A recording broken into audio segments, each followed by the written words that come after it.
ఏదైనా వాక్యము యోమ్ దెబిరీం 14వ తారీఖు 4వ నెల 2025వ సంవత్సరం. మన దేవుడు ఇస్తున్న చక్కటి మాట కీర్తనల గ్రంథము 17వ అధ్యాయము 15వ వచనం. నేడైతే నీతి గలవాడనే నీ ముఖ దర్శనము చేసేదను, నేను మేల్కొనినప్పుడు నీ స్వరూప దర్శనముతో నా ఆశను తీర్చుకుందును.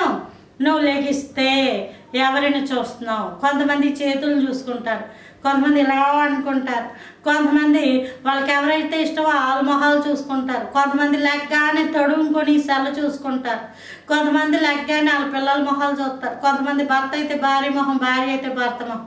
లేదు పలానా వైపు తిరిగి లెగితే మంచిదని ఆ వైపు తిరిగి ఆ దిక్కుగా లేచి లెగుతూ ఉంటారు. ఎటువంటివి చేసినా వాటి వల్ల ప్రయోజనం శూన్యం. నువ్వు పొద్దున్న లేవంగానే చూడాల్సింది బైబిలే. హల్లెలూయా.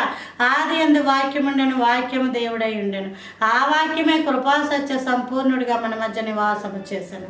వాక్యమును చూడాల్సిందే. మీరు లేచిన తర్వాత చూడాల్సింది వాక్యమునే. వాక్యమును ఎప్పుడైతే మీరు చూస్తారో స్వరూప దర్శనం, దేవుని యొక్క స్వరూపాన్ని దర్శించుకోవాలి. దేవుని యొక్క స్వరూపం ఎలా కనబడతాడండి దేవుడు అంటారు కొంతమంది. లేకపోతే ఫోటో ఉందండి, దాన్ని చూసి అక్కడ దండం పెట్టుకుంటుంటే అది విగ్రహారాధనే. ఫోటోకి కానీ మనుషులకి కానీ యేసు ప్రభు వేషం ఎవరైతే వేసుకుంటారో వాళ్ళ ఫోటోలకి నమస్కారం చేస్తున్న వాళ్ళు ఉంటారు. అతను కూడా మనిషేనమ్మా, దేవుడు ఇలా ఉంటాడని చెప్పి లోకలు ఎక్కడ ఆనవాళ్ళు లేవు. వీళ్ళంతా మనుషులే. ఆ వేషం వేసుకొని ఆ సమయానికి ఆ యొక్క చిత్రీకరించారే కానీ ఆ మనుషుల రూపాన్ని మనం పూజించకూడదు. వాక్యమే దేవుని యొక్క రూపం, వాక్యమే దేవుడు, వాక్యమే దేవుడు. కాబట్టి వాక్యమును దర్శించుకోవాలి. అందుకే లేవంగానే వాక్యమును ముట్టుకోండి, లేవంగానే వాక్యమునే చదువుకోండి, లేవంగానే బైబిల్ తెరవండి.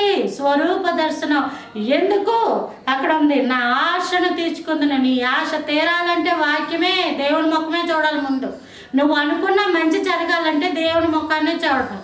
అలా అంటే నేను ఏది అనుకుంటే అది అయిపోతాను అంటే కాదు. దురాశ దేవుని చిత్తం కాదు. భక్తిహీనుల ఆశ భంగమైపోతుంది. నీతిమంతుల ఆశ చిగురిస్తుంది. నీతిమంతుల ఆశ అది తీర్చబడుతుంది. కాబట్టి నీ ఆశ ఎలాంటిదో అది దేవుడి యొక్క చిత్తానుసారమైనది అయితే దేవుడు ఖచ్చితంగా ఇస్తాడు. నీ ఆశ వల్ల నీకే కదా నీ చుట్టూ ఉన్న వారికి ప్రమాదం అయితే దేవుడు ఆశ ఎన్నటికీ తీర్చడు. ఆకాన్ ఆశపడ్డాడు. తాను వెండి వస్త్రాన్ని షేనారు వస్త్రాన్ని, వెండి కమ్మిని, బంగారును ఆశపడి తీసుకొచ్చి తన డేరాలో లోపల దాచేసి మట్టేసి కప్పెట్టేశాడు. కానీ దేవుడు చూశాడు, అదే గుడారంలో ఆకాన్ కుటుంబాన్ని చంపేశారు, అగ్ని వేసి కాల్ చేశారు. అర్థమవుతుందా? కాబట్టి నీ ఆశ దేవుని చిత్తానుసారమైనది అయితే దేవుడు ఇస్తాడు, దేవుని చిత్తం కాకపోతే ఆయన చిత్తానుసారమైనది ఇస్తాడు. మనం బ్రతికే బ్రతుకుకి ఆశల గురించి, ఆశలు తీరడం కోసం, ఆశలు తీరకపోతే మనస్తాపం చెందడం ఏంటమ్మా బ్రతుకులు? దేవుడు అసలు నీ మీద ఆశ పెట్టుకున్నాడు, అది నీకు అర్థమవుతుందా? నువ్వు దేవుని చిత్త ప్రకారం జీవిస్తున్నావా? దేవుని కోసం బ్రతుకుతున్నావా? దేవుని ప్రార్థిస్తున్నావా? దేవుని యందు ఆశ కలిగి ఉండు. నీకు కావాల్సినవన్నీ దేవుడిస్తాడు. ఆమేన్. Praise the lord.